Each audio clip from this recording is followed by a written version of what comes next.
There was a time when I waited for you, and you always came back,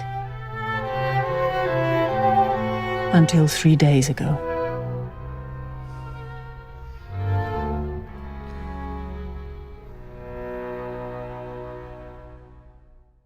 And that is a clip from the new Tilda Swinton movie. Well, I think that's a good way to describe it. Or the new Pedro Almodóvar movie, which is called The Human Voice. It stars Tilda Swinton, and she joins us from Wales, I think. Hello, good afternoon, Tilda. Hello, Simon. Very nice to hear you.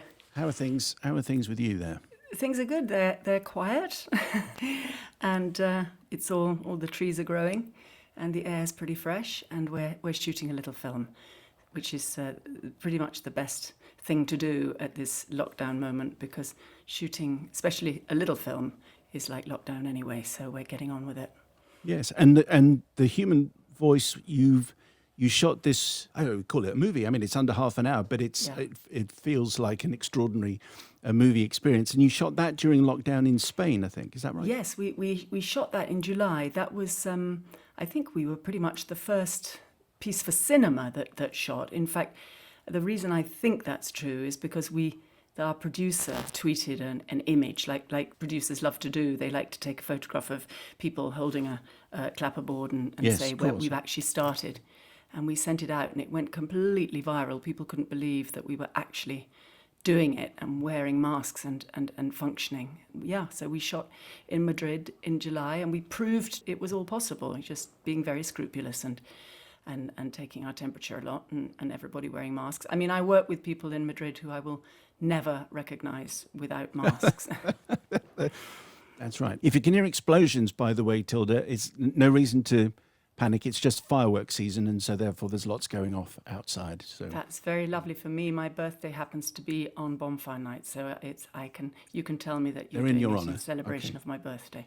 So if we can just put Pedro Almodóvar just to one side for the moment, it must have been just fantastic to be working, to be on a set, and to be doing what you do. Yeah, it really was. It was a real exhilaration for all of us, and it's always good to remember how lucky we are, and it was a real boost in the arm for all of us, and to complete it. And this was, of course, a particularly bite-sized film, as you've said. It's only 30 minutes, but we did what we do in a little studio in Madrid. And I don't really want to put Pedro Almodóvar to one side, Simon. But we put him to one side for quite long enough. I mean, to work with him in any circumstances would have been wonderful, but to work with him this July in Madrid was really phenomenal.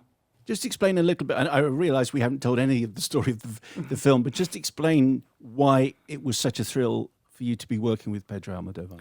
Well, I've always been a massive Pedro fan. You know, I just never thought there was any way that he would ever ask me to work with him. I mean, for a start, I'm not Spanish, but I don't exactly fit the profile of these incredible glamazons he tends to work with. And I'd met him a number of times in very sort of shy-making public environments where I'd always been, a little bit embarrassed to tell him how much of a superfan I was. I did once have the nerve to say to him, I could either learn Spanish or play a mute. And I never really expected that he would get in touch with me, but he did. And then got in touch with me about this film, which is, it's an adaptation of absolutely his adaptation, of a rather famous play by Jean Cocteau called La Voix Humaine, which is one woman on a stage written for theatre with a telephone having a conversation with a lover who's leaving her. And there's also a dog. So it was actually a very good film to approach in lockdown, because it was just me and a dog and a wonderful masked crew. Okay, so you said that you're a woman with a phone and a dog, and the phone is very important, and the dog actually is very important. Who are you, and who are you talking to? I am a woman sort of undescribed, but what's clear about her, very much in the tenor of the piece and very much in Pedro's version, I'm an actress. I'm kind of actress with a capital A, because the film is the conversation and the predicament that she's in is all about artifice. It's all about faking it. And when Jean Cocteau wrote it, the telephone was a relatively new piece of paraphernalia. It was a new way of faking it for people. And the predicament this woman's in, she's being dumped by this guy. She's got his luggage, which she's waiting for him to come and collect. He said he was going to come 3 days ago, and she's just been waiting for him. And she's trying to do all of this breakup in a very dignified way, which is relatively, more easy to do if you're on a phone, because you can play with your voice, you can play with your attitude, you can pretend that you're doing just fine. And so it's about this attempt to claw back some kind of dignified position by this woman who's trying to be inauthentic and finally sort of gets worn down by the experience and starts telling the truth.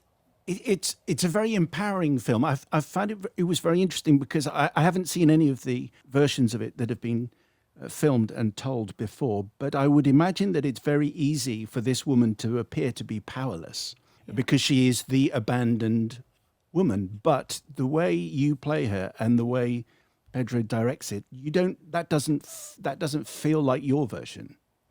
The versions that I'd seen, I'd never seen it in the theatre, but I had seen one very famous and really wonderful adaptation for the cinema by Roberto Rossellini. It was a section called Amore of a compilation film that he made with the great Anna Magnani.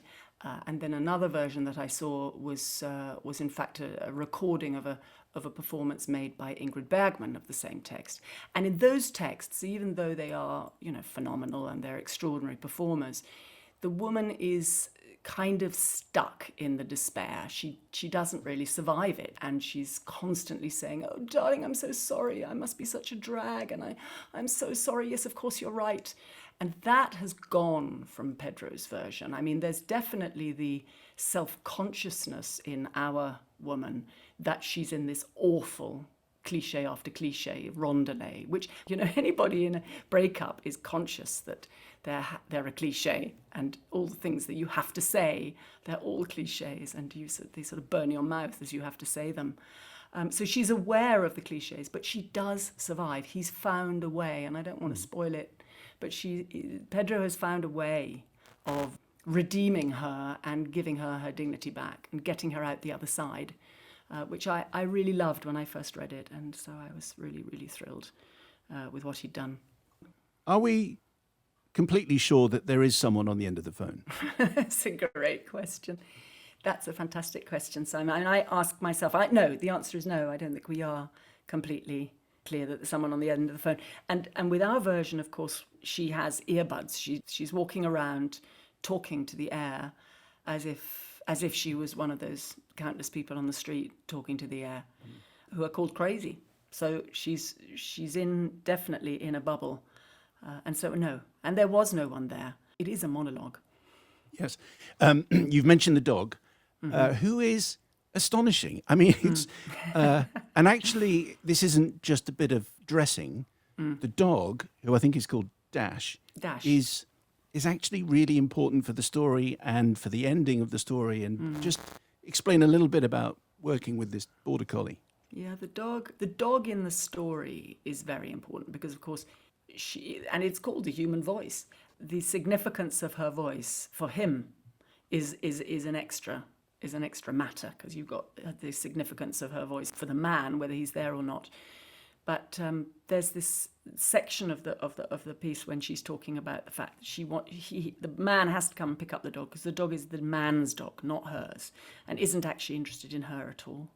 And then at the end, of course, the dog has to give up the man as well, because the man's not coming. And so the dog becomes her dog. And we had this extraordinary pro dog, I mean, very, very experienced kind of superstar dog, Dash, whose person was able to say to him things like, not just jump on the bed and lie on the suit, but look sad. And Dash did exactly that. I mean, really extraordinary. I'm working with my own dogs now. They're not really up to the same standard. Yes. But yeah, it was a rather beautiful thing, and being spending a lot of my life with dogs, I thoroughly approve that this woman who's lonely at the end ends up with a dog. It's a very good deal she gets. And that's it. And the sequence, again, without giving everything, the sequence at the end with you and the dog is just fantastic. It's just fantastic. I want to watch it over and over again. And just on the duration, right? So we mentioned it's short. It's under half an hour, but it feels to me like an epic. So even though it's incredibly short, you do need to see this in a cinema because we've all sat through movies that are 2.5 hours, 3 hours long that say less in that running time than you and Pedro managed to fit into half an hour. And the other thought was it's like an opera, and you are singing a solo. You are singing the aria, which tells the story. Anyway, I just thought it was huge and tiny. Oh, that's so lovely to hear, and I love what you say about opera because obviously when the play is on a stage, you're talking about one take, you're talking about one continuous action. But what Pedro's done is to chop this up into different gestures or different sort of poses, if you like. I mean, she's constantly trying to come at it again with a slightly different way of dealing with being dumped. And at a certain point, I remember saying to him, oh, each of these sections, whether it's sitting in this chair or whether it's walking over here in front of this wall, each of them is like a different aria. And then I realized that actually it's a little bit like a sort of homage to the Torch song. Each of these pieces is like a Torch song. They're incredibly romantic 1 minute and incredibly full of pain, but constantly trying to come again. So it's like an album. And I would agree with you. It's quite it's a chunk of change. I mean, it's 30 minutes well spent. I would hope that's what Pedro can do with 30 minutes. He can really pack 30 minutes full. And maybe it's interesting. We are so grateful to Pathé for putting this film, which was made for a big screen, onto a big screen for everybody to go and see. It's already opened in Spain. It's doing very well. It occurs to me that, we're kind of primed for a half an hour cinema now. It's an interesting new turn of the wheel. Maybe this crisis, and I'm never one to say that a crisis in cinema is a bad thing. I mean, look at the crisis of the coming of sound or the crisis of the coming of colour. Cinema can take it. Cinema will just evolve. And maybe cinema will start putting out 20-minute, 40-minute feature films. And we will, of course, take it and be so grateful because apart from anything else, we're all trained up to half an hour by the small screen. Well, it felt to me, Tilda, like, this is blowing smoke, but it felt like a masterclass in directing and acting and storytelling. And so therefore should be experienced for that reason. So that's not a question, that's just a statement. Before we're done, is it true, I hope this story is true, that you have a Benedictine monk friend? I do have a Benedictine monk. Yes, I know why you asked the question. Yes, who's been praying Yeah. For you back in Scotland that you would work with Pedro Almodóvar. It's so amazing. Is that true? It's true. It's really a beautiful thing. His name is Finbar, and in fact, the first time I met him, he said that he knew about me because he'd read an article about me in The Face, which tells you something about the kind of cultural wiring of Finbar, Brother Finbar, and also about how long ago it is that he's been aware of me. But he said that he's been praying for years for me to work with Pedro. And I thought, well, that's a lovely, lovely thought. Me too. And if my prayers worked as well as yours might, then maybe we'll get somewhere. And it occurred to me only when we were in the middle of shooting, wow, it worked. So we made a little film. Pedro made a little film for him, thanking him for his prayers. Definitely very powerful. That's fantastic. And I think you want to carry on working with Pedro Almodóvar and do something a little longer next time. I would love it. I'd work with that. I mean, it can be shorter. I don't care. I mean, little goes a very long way, and I absolutely love him. He really is phenomenal. And one of the things that I found as a fan, so moving about working on this with him is he's a master, Simon. I mean, he truly, truly is. He's I felt at times like I was working with Hitchcock or something. I mean, this is someone who, it's like the material. He knows how to chop it and cut it and sew it up. And there he was working in English. I mean, he was experimenting. I mean, this is an experimental film. It's it's Pedro working in English, making a feature film in half an hour. And I found that incredibly moving to know that great world master is, still pushing away at cinema and still as in love with it as he ever was, and making it into new shapes.